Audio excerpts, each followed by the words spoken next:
দেখছি ফেসবুকে পোস্ট করছে আজকে নাকি মেয়েদের সকাল থেকে টান টান উত্তেজনা, মোটেই না। অন্নপূর্ণা ভান্ডার টাকা ঢুকলো ঢুকলো না, ওটা নিয়ে উত্তেজনা করা কি আছে? এই যে আজকে আমি সকাল সকাল উঠে পড়েছি, উঠে মোটামুটি আধ ঘন্টা পর পর 8-10 বার ব্যাঙ্ক অ্যাকাউন্ট চেক করে নিয়েছি। উত্তেজনা কিছু নেই। ব্যাঙ্ক অ্যাকাউন্টে তো ঠিক মানে ঢুকে গেলে দেখতেই পেতাম।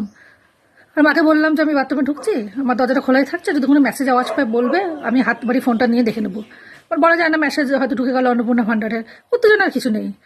এই তারপরে মাকে বললাম যে মাসিদেরকে ফোন করে দেখো ওদের পাড়ায় কেউ টাকা পেয়েছে কিনা, বা ওরাও কেউ পেয়েছে কিনা। তারপরে আমি গ্রুপে একটু মেসেজ করলাম বান্ধবীদের যে তোরা কেউ পেয়েছিস কিনা, ওরা বললো পাইনি। উত্তেজনার কিছু নেই, ঢোকার ঠিক ঢুকেই যাবে, এটা নিয়ে এত ভাবনা করার কিছু নেই। একটু চোখ কান খুলে রাখতে হবে। এই তখন একটু পরে আমি বেরিয়ে যাবো, তখন আমি ওই ফোন তো আমার হাতেই থাকবে, 10 মিনিট পর পর ব্যাঙ্ক অ্যাকাউন্ট চেক করবো।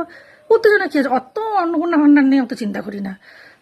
উত্তেজনার কিছু নেই, ওই মাঝে মাঝে 10 মিনিট পর পর চেক করলেই হবে। এখন আজকের গোটা দিনটা আছে, রাত 12টা পর্যন্ত সময় আছে, হতে পারে 12টা বাজতে 1 মিনিট বাকি আছে তখন আপনার টাকা ঢুকছে।